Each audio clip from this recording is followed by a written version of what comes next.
Shalom Sobat Samas dan keluarga damai, Sapaan Damai Sejahtera 2 Juli 2022 memanggil kita untuk mempersiapkan diri dalam menghidupi pengutusan. Mari kita berdoa memohon pimpinan Roh Kudus. Bapa, kami bersyukur karena kami bukan hanya menerima anugerah keselamatan, namun juga dipanggil untuk memberitakannya. Dalam semangat dan sukacita ini, kami ingin dapat menghidupi pengutusan yang Kau berikan. Terjemahkanlah panduan-Mu melalui firman hari ini. Dalam nama Yesus kami berdoa. Amin.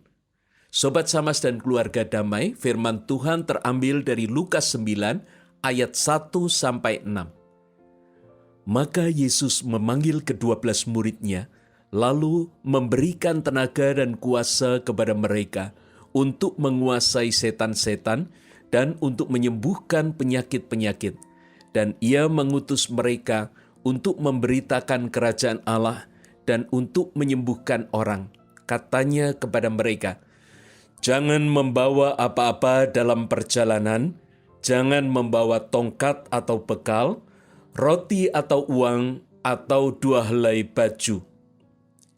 Dan apabila kamu sudah diterima dalam suatu rumah, tinggallah di situ sampai kamu berangkat dari situ.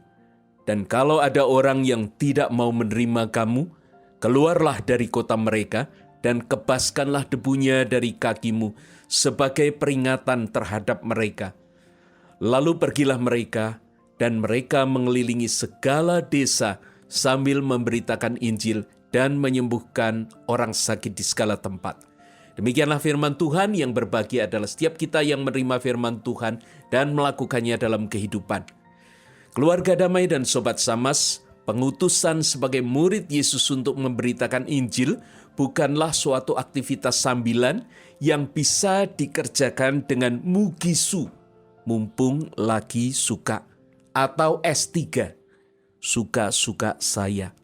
Pengutusan harus dihidupi dengan benar, sehingga sang murid paham benar, serta sanggup untuk mengerjakannya dengan sukacita, bukan dengan terpaksa. Karena itu ada 4 arahan penting yang Yesus sampaikan. Yang pertama adalah mereka itu dipanggil dan diutus. Yang kedua, mereka diperlengkapi dengan kuasa dan wewenang. Yang ketiga, jangan bergantung pada materi. Dan yang keempat, tinggal atau kebaskan debu. Tuhan Yesus mulai mengutus murid-muridnya untuk melayani ke tempat-tempat yang berbeda.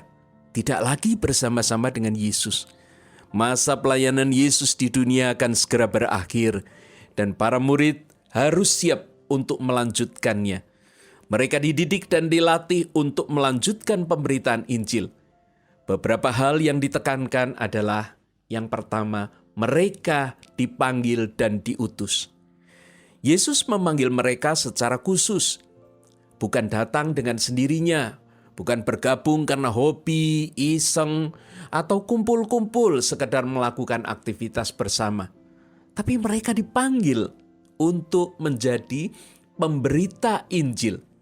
Ada mandat yang diberikan dan tanggung jawab yang dituntut. Karena itu mereka diutus. Kata mengutus berhubungan dengan kata apostolos, duta atau utusan. Dalam Alkitab diterjemahkan rasul. Dalam ayat 2 dijelaskan bahwa para murid diutus untuk memberitakan kerajaan Allah. Kata kerusin yang diterjemahkan memberitakan biasa dipakai untuk menunjukkan seorang yang berjalan di depan raja dan memberitakan kedatangan raja. Jadi memang dia tidak boleh diam. Dia berjalan di depan, dia harus menyampaikan dengan jelas supaya orang tahu bahwa raja akan hadir. Seorang yang dipanggil dan diutus harus menundukkan diri dalam ketaatan penuh kepada sang pengutus, serta melaksanakan panggilannya sebagai representasi dari sang pengutus. Dia bukan lagi membawa misi pribadinya, namun misi dari sang pengutus. Nah, bagian kedua, mereka diperlengkapi dengan kuasa dan wewenang. Kata dinamis exousia yang dalam terjemahan baru diterjemahkan tenaga dan kuasa, mungkin lebih tepat diterjemahkan kuasa dan wewenang. Maksudnya, Yesus memberi kuasa untuk mengusir setan dan menyembuhkan orang sakit. Dan mereka memang diberi wewenang. Wewenang itu untuk mewakili Kristus dalam menggunakan kuasa tadi. Jadi Tuhan Yesus tidak begitu saja melepas para murid yang diutusnya, tapi mereka diperlengkapi. Nah, kuasa atau wewenang ini menunjukkan bahwa mereka bukan bergerak menurut kemauan sendiri, namun merepresentasikan Kristus. Sehingga saat kuasa itu dibutuhkan, mereka dapat segera menggunakan dan menggunakannya dengan tepat. Jadi bayangkan, seandainya Kristus ada di situ, Kristus juga akan melakukan kuasa itu. Bukan bertentangan. Nah, bandingkan dengan orang-orang yang menggunakan kuasa Allah untuk kepentingan atau kemuliaannya sendiri. Mereka menyalahgunakan apa yang Allah percayakan. Sekalipun itu bisa dilakukan, namun mereka melakukannya supaya namanya dipermuliakan, supaya mendapat kekayaan dan seterusnya.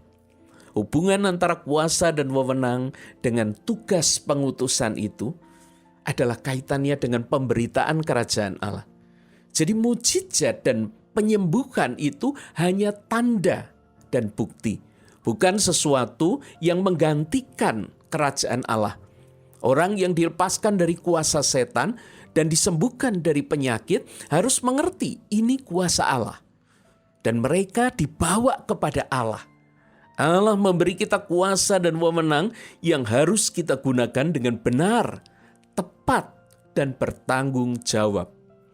Perlu pemahaman dan kesiapan untuk melaksanakan, serta koordinasi yang terus-menerus dengan Sang Pengutus. Hal ini berupa relasi spiritual kita dengan Allah.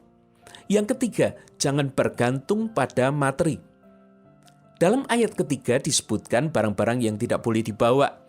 Padahal seharusnya ini merupakan kebutuhan sehari-hari. Jadi sangat dibutuhkan juga karena cepat habis. Kalau dalam Matius 10 ayat 10, dalam terjemahan bahasa Indonesia sehari-hari itu ditambahkan keterangan. Sebab orang yang bekerja sudah seharusnya dijamin kebutuhannya. Jadi mereka memang tidak diperkenankan untuk membawa barang-barang cadangan atau double begitu ya. Tapi asumsinya adalah karena Tuhan menyediakan melalui orang-orang setempat nanti. Ini juga menunjukkan betapa singkatnya waktu. Mereka tidak perlu ngurus yang begitu-begitu. Saat utusan berada di satu tempat, mereka mesti bergantung kepada pemeliharaan Tuhan. Dan Tuhan menyediakan semuanya. Lalu kalimat jangan membawa apa-apa itu mengingatkan bahayanya melekat pada materi. Melekat atau bergantung pada materi itu menimbulkan kekhawatiran. Materi itu membuat kita begitu repot ya, sibuk untuk mengurus ini dan itu. Kalau hilang bagaimana, jaganya bagaimana, kalau kurang harus ditambah, kalau berlebih harus dijaga agar jangan sampai hilang. Sementara untuk melakukan tugas pemberitaan Injil, pemberitaan kerajaan Allah ini harus fokus. Dan mereka diutus ke beberapa tempat. Peringatan ini diberikan kepada para murid karena Allah telah menggerakkan orang-orang yang menerima pemberitaan Injil itu untuk menyediakan segala sesuatu yang dibutuhkan. Kita harus percaya pemeliharaan Allah. Di sisi lain, jangan sampai kita itu menjadi double agent ya. Wakil Allah sekaligus wakil si jahat. Karena ada orang yang menyediakan kepentingan kita, maka kita pun dibebani oleh kepentingan-kepentingan atau tuntutan darinya. Bisa jadi hal itu bertentangan dengan Injil. Nah, sampailah kita pada bagian terakhir, yaitu tinggal atau kebaskan debu. Ayat 4 mencatat, apabila kamu sudah diterima dalam satu rumah, tinggallah di situ sampai kamu berangkat dari situ, atau sampai kalian meninggalkan kota itu. Ini bukan tentang kenyamanan, tapi tentang pemberitaan Injil. Tinggal berarti menyampaikan berita Injil itu dengan tuntas. Jika orang yang menerima sudah membuka diri, Injil harus segera diberitakan. Bukan dengan terburu-buru karena mau pindah ke tempat lain, tetapi menyampaikan Injil hingga sang penerima percaya. mereka terlayani dengan baik, karena itu akan membuat mereka menjadi pengikut Kristus yang setia. Dan kemudian hari mereka melayani dengan benar. Sampai waktunya Tuhan Yesus memanggil mereka untuk pindah ke tempat lain, maka mereka sudah siap. Kalimat tidak mau menerima dalam ayat 5. Ini berkaitan dengan penerimaan Injil. Sehingga penerimaan atau penolakan itu bukan sekedar berkaitan dengan sang murid. Dari sisi murid, dia harus bisa memilah. Ini menerima Injil atau menerima saya sebagai pribadi. Sehingga apa yang disediakan oleh orang itu tidak menjadi sesuatu yang mengotori, mendistorsi bagaimana penilaiannya. Nah, jika Injil ini tidak diterima, sekalipun sang pemberita itu sudah difasilitasi, dicukupi, ya, maka dia tetap harus berpikir bahwa dia harus berpindah. Namun di samping itu dia harus memberikan peringatan. Sebelum meninggalkan tempat yang menolak pewartaan, para murid mengebaskan debu di kakinya. Hal ini menunjukkan bahwa yang kotor dari daerah itu ditinggalkan di sana. Dan dengan demikian para murid tidak bertanggung jawab lagi atas masa depan mereka yang menolak pewartaan kerajaan Allah. Penolakan ini dimaksud bagaimana mereka berjalan bersama dengan kekotoran dosa egoisme mereka karena menolak itu.